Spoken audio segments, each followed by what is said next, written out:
Masih di Breaking News Kompas TV, saudara, gempa magnitudo 5,6 di Cianjur menyebabkan tanah longsor di jalur utama Cipanas, Kabupaten Cianjur.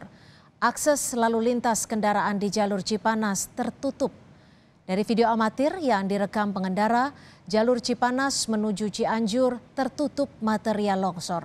Akibatnya jalur ini tidak dapat dilalui semua jenis kendaraan.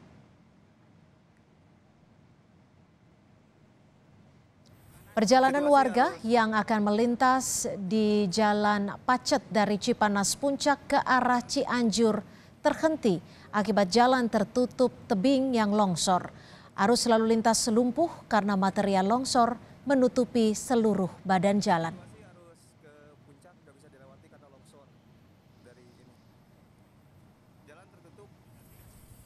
Jalan masih tertutup, nggak bisa lewat banget ini, harus benar-benar dievakuasi nih.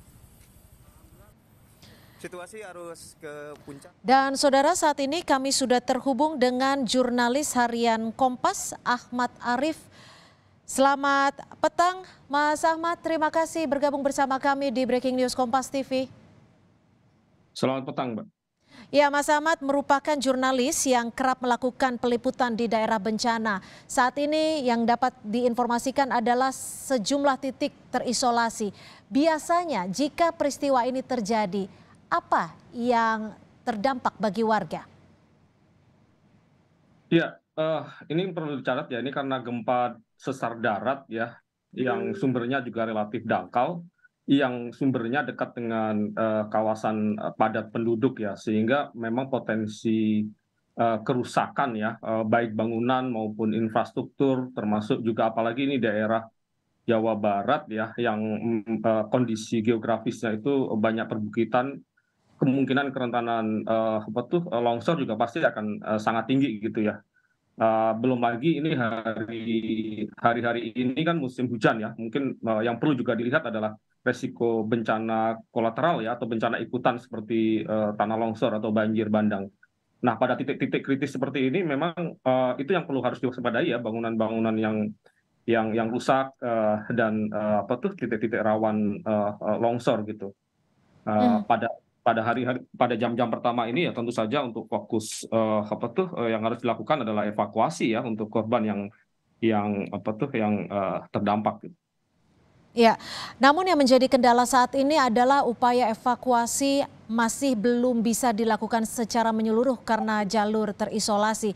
Apakah ini akan menjadi suatu hal yang mengkhawatirkan jika memang ada banyak warga yang mengalami luka berat dan saat ini masih berada di rumah mereka? Ya, ini perlu jadi concern ya, karena seperti yang saya sampaikan tadi, gempa kali ini gempa dengan pusat yang dangkal yang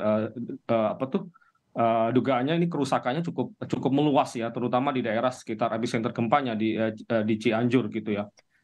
Kalau kita refleksikan dengan kejadian gempa yang sejenis ya, tahun 2000 bulan Juli itu kan pernah juga terjadi gempa di jalur sesar sekitar ini ya, Cianjur Sukabumi, yang waktu itu kerusakan bangunan itu 1.900-an gitu, yang cukup luas juga. Nah, ini khawatirnya kejadiannya juga sama gitu, sehingga memang upaya evakuasi yang dilakukan ya memang harus secepatnya dan secara masif gitu. Kemungkinan angka korban yang sekarang sudah belasan ya, bahkan saya dapat informasi terakhir tadi sudah puluhan 46 orang tewas. Orang ya tewas. Ini kemungkinan akan terus bertambah mengingat banyak tempat ya mungkin atau yang masih terisolasi gitu. Nah, di jam-jam seperti sekarang ini yang inilah mungkin titik sangat penting adanya evakuasi dengan sangat cepat. Cuman tadi memang kendalanya banyak tempat yang terisolasi gitu ya. Itu tantangan di lapangan yang mungkin akan menyulitkan juga. Ini kan jalur-jalur terisolasi, tenaga medis juga belum memenuhi syarat, artinya masih banyak mereka yang belum bisa tertangani dengan baik. Apa yang biasanya terjadi di titik-titik kritis ini, Mas Arief?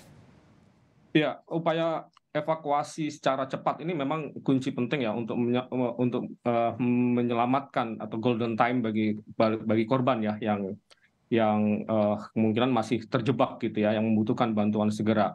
Mobilisasi alat berat ya tentu saja terutama sangat dibutuhkan untuk membuka jalur-jalur evakuasi tadi ya, titik-titik yang terkena longsor itu harus segera dibersihkan ya, sehingga tenaga relawan dan SAR itu bisa segera mengakses desa-desa yang atau tempat-tempat yang terdampak. Perlu diperhatikan juga daerah-daerah yang terisolir ya, ini yang mungkin juga harus mendapat pantauan ya, bukan hanya di kota ya. Saya pikir dengan melihat skala kerusakan saat ini kemungkinan memang akan tersebar cukup luas ya antara sekitar Cianjur terutama. Mhm. Apakah ini artinya upaya evakuasi, Anda tadi menyebutkan golden hour, masa-masa kritis untuk melakukan penyelamatan terhadap mereka yang terluka seperti itu, harus dilakukan juga malam ini, Mas Arief? Ya, kalau menurut saya untuk mengejar waktu ya memang ya harus secepatnya ya, malam ini juga harus dilakukan. Cuman memang tadi saya dapat informasi juga salah satu rumah sakit di Cianjur juga ini ya apa tuh terdampak ya, mengalami kerusakan juga ya, sehingga Betul. memang ini tantangan yang tidak mudah. Saya pikir saatnya mobilisasi dari apa tuh dari daerah-daerah sekitarnya ya yang mungkin masih ada, dan saya pikir ini sedang dilakukan.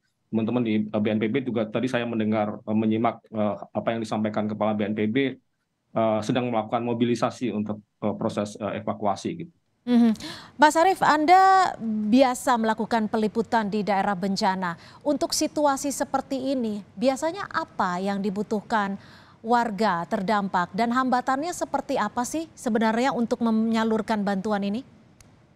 Ya, untuk menyalurkan bantuan pasti terutama ini ya aksesibilitas ya, terutama bencana dengan skala yang besar yang berisiko memutus aksesibilitas, itu adalah tentu saja pengiriman bantuan. Dan kedua, yang pada hari-hari pada jam-jam pertama ini, terutama yang paling dibutuhkan ya evakuasi untuk menyelamatkan korban dan menenangkan. Dan satu lagi juga yang perlu diantisipasi adalah gempa ini kan gempa kerak dangkal ya sumbernya ya, sehingga kemungkinan adanya gempa susulan ya dengan kemungkinan apakah skala lebih besar atau kemungkinan lebih kecil misalnya, itu masih akan terjadi. Nah, penting juga untuk mengingatkan kepada masyarakat ya, terutama yang bangunannya sudah mengalami kerusakan karena guncangan yang tadi ya, yang 5,6 tadi, untuk hati-hati misalnya untuk mengecek apakah memastikan bangunannya masih baik atau tidak dan seterusnya gitu ya, sebelum dia kembali menghuninya. Ini mungkin titik-titik kritis ini yang saya pikir